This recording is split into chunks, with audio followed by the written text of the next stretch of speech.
Itu Mbak bisa ceritain nggak Mbak, nih Komdigi ini acara apa sih memang kok Sumenep gitu? Ya. Liput sebuah kegiatan pelatihan bahasa Inggris untuk para pelaku pariwisata. Ini kan kita pengen tahu dulu nih seperti apa gitu. Oh ternyata pariwisata Sumenep itu sedang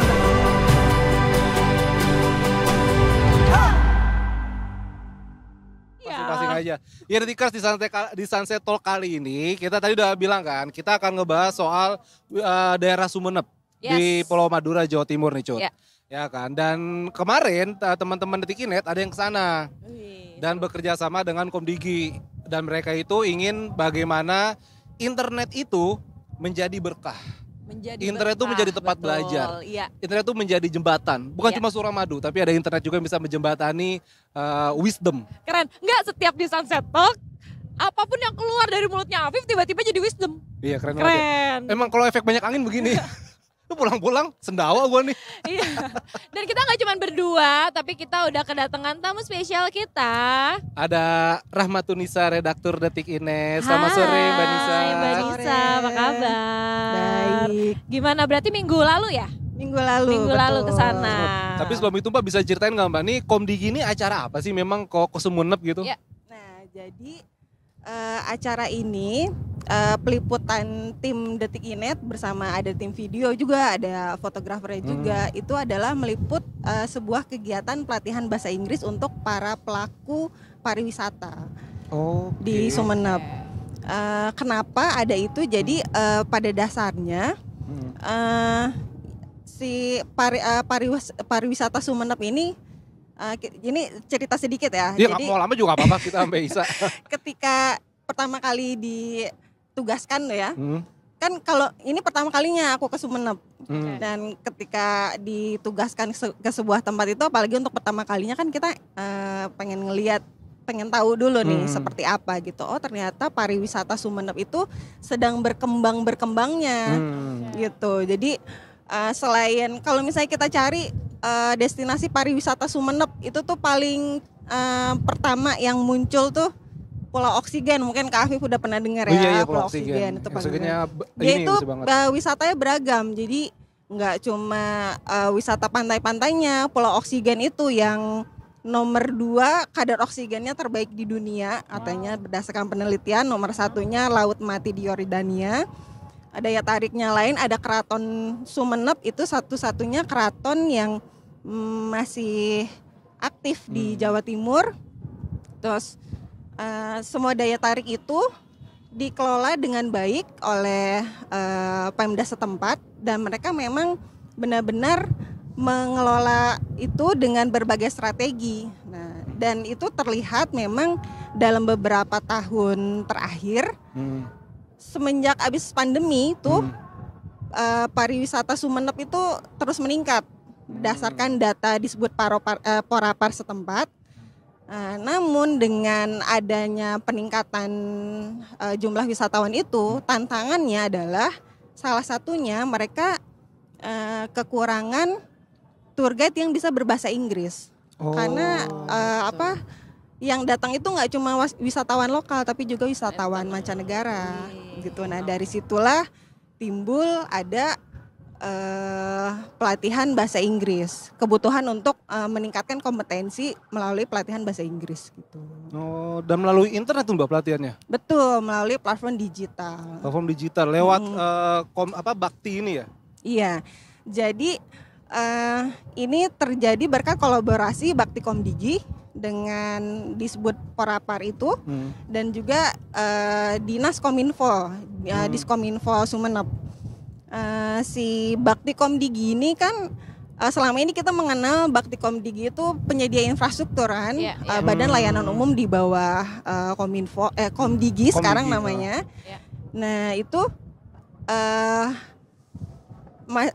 si Bakti Komdigi ini ingin agar masyarakat itu tahu bahwa mereka itu ingin memastikan bahwa infrastruktur yang telah dia bangun itu dimanfaatkan dengan baik untuk meningkatkan ekonomi masyarakat setempat gitu. Jadi nggak cuma ya internet udah dipasang nih internet ya buat apa. Nah jadi dia memastikan melalui berbagai program. Saat itu program itu namanya program pembentukan ekonomi digital. Gitu. Tepat sasaran berarti. Salah satunya itu. Iya, nggak cuma ngebangun menara BTS doang, tapi sampai sampai ke akar-akarnya begitu. Nah ini kalau misalkan sistemnya tuh kayak gimana untuk pembelajarannya? Kan soalnya katanya juga di sana ada tour guide yang khusus ya kan berbahasa asing ya. Betul. Ya kan, dan itu pasti kan belajar dulu dan lain-lain. Itu tuh sistemnya tuh kayak gimana sih Mas? Iya, jadi memang di beberapa tempat khusus, apalagi yang memang menjadi incaran wisatawan mancanegara kayak keraton itu. Terus mereka juga punya wisata mangrove, itu ada kegiatan penelitian, biasanya penelitiannya itu dari peneliti asing, jadi dibutuhkan para tour guide yang bisa berbahasa Inggris secara aktif gitu. Nah, karena kebutuhan itu kan dan sektor pariwisata itu menjadi salah satu mata pencarian lah. sektor pariwisata itu jadi salah satu fokusnya Bakti Komdigi kan. Iya, jadi ada 8, seingat aku ada 8. Selain itu, selain pariwisata itu ada maritim, pendidikan, kesehatan, e-government dan lain-lainnya. Nah, itu dengan kebutuhan itu lalu disediakan pelatihan berbasis digital karena untuk memanfaatkan infrastrukturnya tadi. Nah, dia juga menggandeng lembaga bahasa namanya Inlingua. Jadi platformnya itu dari si lembaga bahasa Inlingua ini. Gitu. Berarti ini udah berapa lama nih Mbak berjalannya pelatihan ini? Ini mau banget nih anginnya. Guys, tolong anginnya boleh dikecilin nggak? Tolong kan. Ini kira-kira pelatihannya ini udah berjalan berapa lama nih Mbak? Di Sumeneb sendiri berdasarkan ngobrol-ngobrol sama Kadis Kominfo-nya itu sudah dari 2019 katanya. Udah lama sebelum Covid. Dari 5 tahun kira-kira.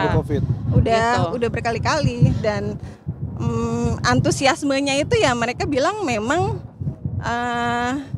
ini platform ini tuh pelatihan ini dimanfaatkan dengan sangat baik oleh mereka untuk meningkatkan kompetensi kemampuan para tour guide di Sumeneb untuk bisa berbahasa Inggris aktif gitu. Dan kemarin berarti Mbak Nisa ngelihat ini juga, ngelihat mereka belajar langsung gitu? Bener, ikut itu gimana belajar. Pengalamannya gimana ngeliat mereka? Mereka itu kan belajarnya hybrid ya, sebenarnya platform digital. Tapi ada di hari-hari tertentu itu mereka yang emang ketemu. Nah itu kebetulan aku datang pas di sana tuh pas yang penutupan. 2 hari setelah yang ujian terus ada penutupan itu kan. Nah itu terasa keseruannya sih ya. Jadi mereka memang mohon maaf nih Detikar. Kadang-kadang kita tuh nggak fokus karena boleh dilihat nggak anginnya sekencang apa. Kan ada peribahasanya itu. Manusia berencana, angin Tuhan yang menentukan. Betul. Ini serasa seperti ini ya di angin pantai-pantai Sumeneb. Emang kayak gini ya? Angin pantai Sumeneb tuh kencang ini, Mbak? Enggak sih, bukan Sumeneb aja, semua pantai anginnya kencang. Tuh ngeliat orang lagi surfing sebelah situ, kan? Tapi ngomong-ngomong ini kan berarti tadi Mbak bilang ini juga apa yang tadi benar-benar udah lupa.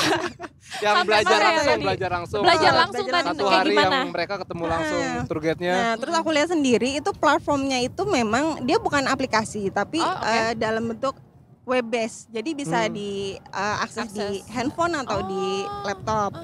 Dan ini kalau sambil ngobrol-ngobrol sama si para pesertanya ya, beberapa peserta mereka mengaku itu mudah digunakan. Jadi mereka itu tinggal one click aja bikin mau belajar, ketika mereka login udah semuanya udah ada di sana, akses dari video, materi pembelajarannya juga udah bisa disesuaikan dengan kebutuhan mereka untuk kebutuhan pariwisata. Nggak usah kayak mereka misalnya install apa-apa lagi, nggak ada. Jadi itu udah semuanya ada di situ.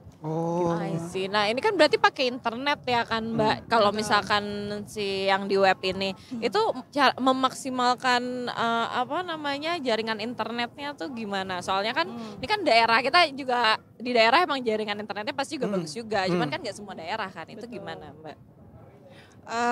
Kalau berdasarkan cerita teman-teman di sana sih, sama cerita dari Kadis Kominfo-nya ya, selain mereka memanfaatkan internet untuk belajar, mereka juga memanfaatkan itu untuk kan dari mereka itu ada yang berprofesi sebagai, jadi tour guide-nya itu sebagai freelance gitu. Oke. Nah, mereka ada yang berprofesi sebagai MUA, ada yang UMKM juga gitu kan. Dan mereka tersebar di seluruh pelosok daerah gitu.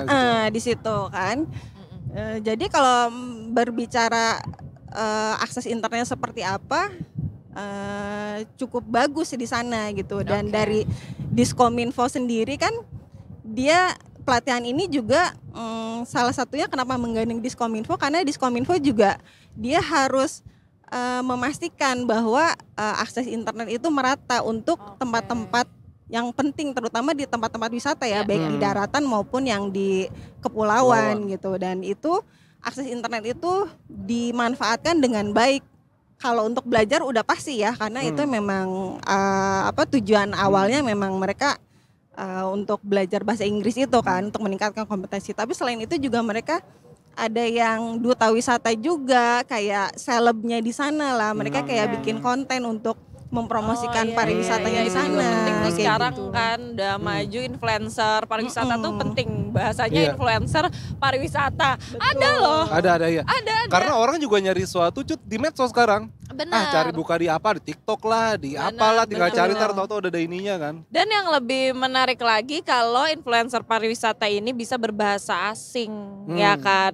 Karena jadinya bisa sampai ranah mancanegara gitu kan. Nah, kalau misalkan di Sumenep berarti apakah turis-turis dari mancanegara itu ngelihatnya bisa datang ke sana tuh biasanya dari mana sih, Mbak?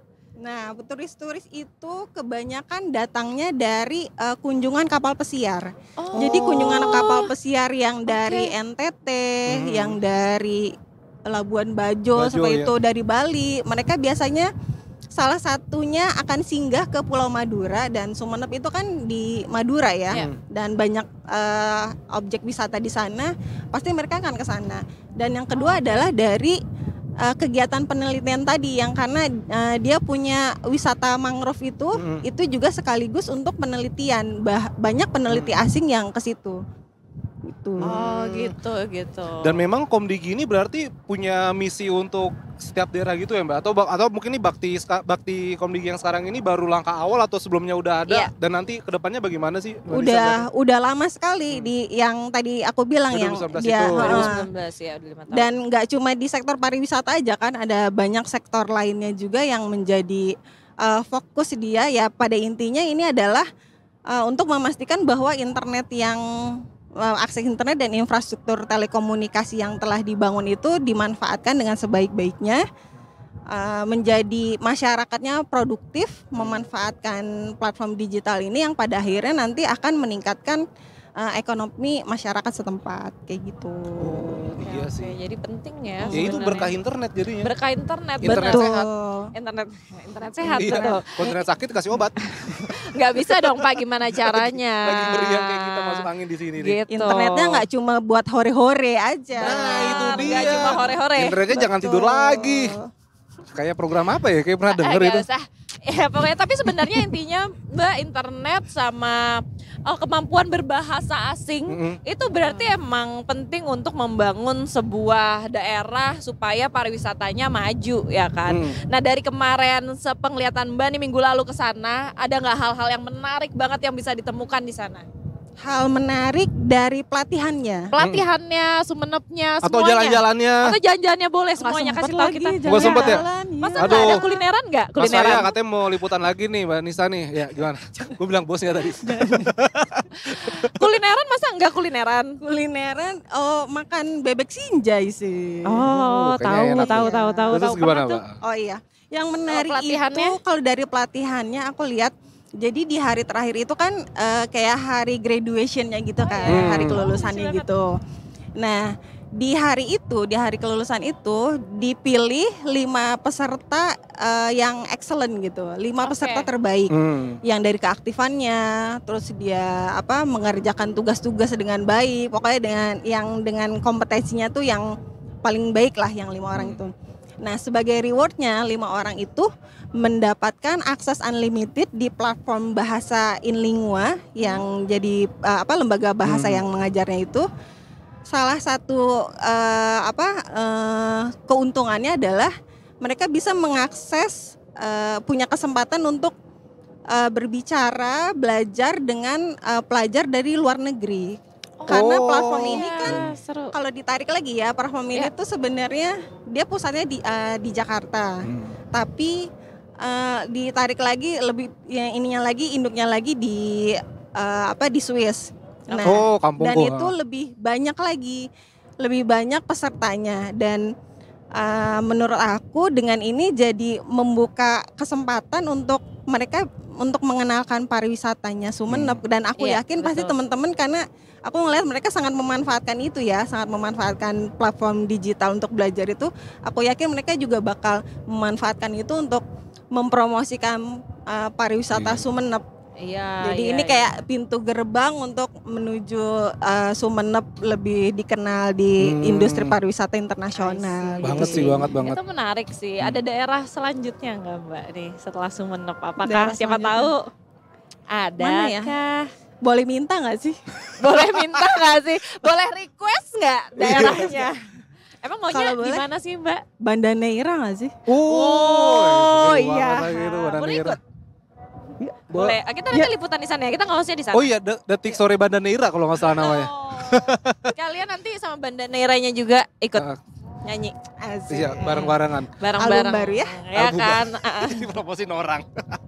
Mbak Nisa terakhir Mbak, Detik Inet ini melihat program bakti dari Komdigi ini seperti apa sih Mbak? Maksudnya ya Mbak Nisa juga sebagai seorang reporter juga Detik Inet gitu, apakah ini suatu hal yang ini tuh sangat harus dipecut terus kayak begini Mbak atau gimana Mbak? Aku ngelihat pelatihan bahasa Inggris dan pelatihan pemberdayaan SDM seperti ini tuh merupakan hasil kolaborasi dari Bangku ada yang geser. Aduh sorry. Agak ini shock ya. Gak apa-apa Mbak. Kita apa yang terjadi aja lah Mbak. Gak apa-apa. Ini hasil kolaborasi dari berbagai pihak. Jadi stakeholder ya Mbak ya? Benar. Ini kan melibatkan Bakti Komdigi, ada Diskominfo Sumenep. Disbud Poraparnya Sumenep, lalu lembaga bahasa juga melibatkan komunitas pemandu wisata di Sumenep. Jadi aku melihat ini bahwa hal-hal seperti ini memang memerlukan sinergi dari banyak pihak. Nggak bisa misalnya Disbud Poraparnya aja, dinas pariwisatanya aja, atau Bakti Komdiginya aja. Mereka kayak bangun-bangun aja terus ya habis itu buat apa gitu kan. Dan dari Diskominfonya juga dia memastikan bahwa ketersediaan internet itu ada terutama untuk di tempat-tempat yang memang potensial untuk memajukan ekonomi masyarakat setempat gitu sih. Kok lihatnya. Menarik. Bener. Nggak ada yang terlambat sih. Nggak ada. Maksudnya setiap stakeholder tuh sekarang tuh bisa sama-sama bergandeng tangan gitu kan Cut. Untuk Indonesia Emas 2045.